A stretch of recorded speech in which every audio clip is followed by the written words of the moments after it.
Indicate, look over our shoulder, make sure no one's trying to push their way through us. Oncoming cars, where should we be?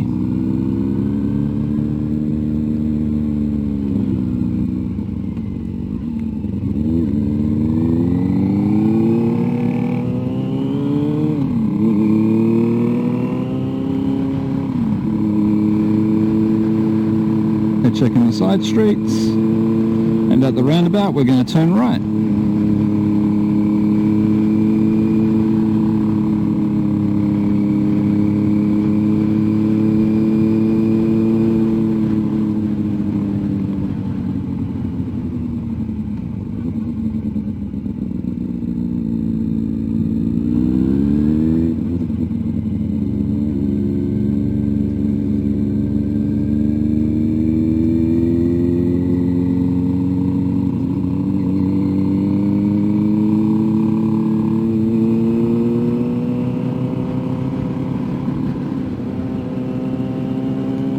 Very end of the road, we're going to turn right again.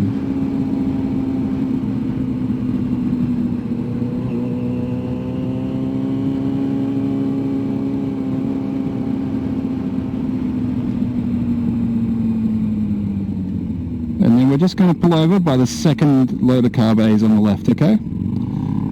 So not this first set, just pulling over by the second set of car bays on the left. Pulling over anywhere just here is fine. Yep, stop there. Stop, stop, stop, stop. So, just try to pull over. Like, as soon as you can. Okay? Because usually if we're telling you to pull over, it's because we're going to be doing like either the U-turns or quick stops or whatever. And if you keep on riding further and further up the road, then you're going to be running out of more space to do stuff that you might have to be doing. So it's not a big problem, but yeah, just try to pull over as soon as you can rather than kind of dawdle and, yeah, take forever. Alright, so what we're going to do now, we're going to do the U-turns again. So I'm just going to refresh your memory on how they should be done, and then we'll see how you go, okay? So when we're doing this, remember, we're not leaning the bike into the turn. We're only using the handlebars to turn the bike. Okay? When we're doing this, keep your revs up, keep a constant pressure on the rear brake, use your clutch to control your speed. So keep your revs up and be on that friction point the whole time. You want to find that sweet spot on the clutch where the bike's moving forward but not accelerating. Okay, if it accelerates, it just means your clutch is too far out. So I'll do a couple in front of you to remind you how they should look, and then we'll see how you go. So mirror, indicate, look over our shoulder, take off nice and slowly.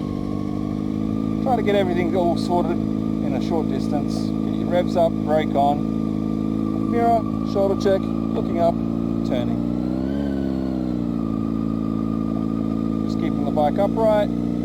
Try to keep your revs up, mirror, shoulder check, looking up, taking the turn. Now if you need to, run wide.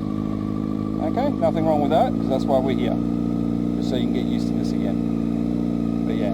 Mirror, shoulder check, looking up, turn. Okay? Alright, so we'll see how you go.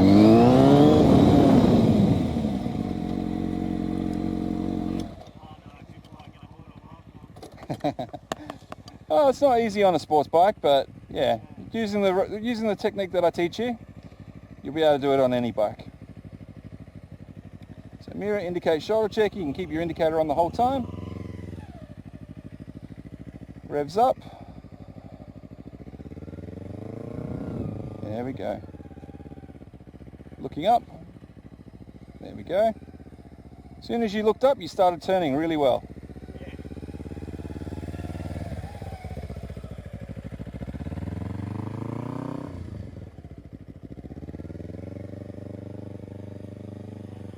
Yep. It's only because you started looking at the front of the bike rather than keeping your helmet turned and looking where you wanted to go. There we go. Yep, looking up. There we go. So yeah, try to look up rather than down at the curb.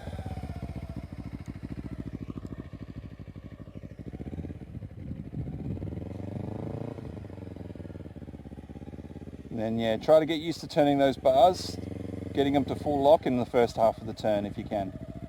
Because you always want to be able to turn that bike as tightly as you can, as soon as you can.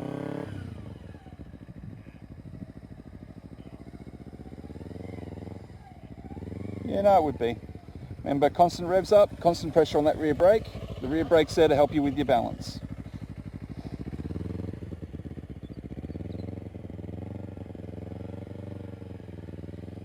Excellent turn. Keep those revs up. Looking up. It's alright, come to a stop. It's fine. So, with our helmet position, I check my mirrors, I look over my shoulder, point my helmet across the road, and I start my turn. So then when I'm halfway across the road, or halfway around the turn, I'm looking up that way. I'm not looking down here. Okay? Point your face where you want to actually go. You can glance down with your eyes every now and then, but try not to stare too much down here, because otherwise your helmet's going to start drifting back down to where you're staring at. So yeah, try to just glance rather than stare. The issue I have is I feel like when I've got the clutch in and I'm revving it, like if I'm in the car, I feel like I'm draining the clutch out. No, you're not. Even in cars, when you're driving them slowly, you're feathering the clutch sometimes. Because when you're doing less than when you're doing about 8 k's an hour or even like less, you have to feather that clutch. So you're not burning out the clutch. What will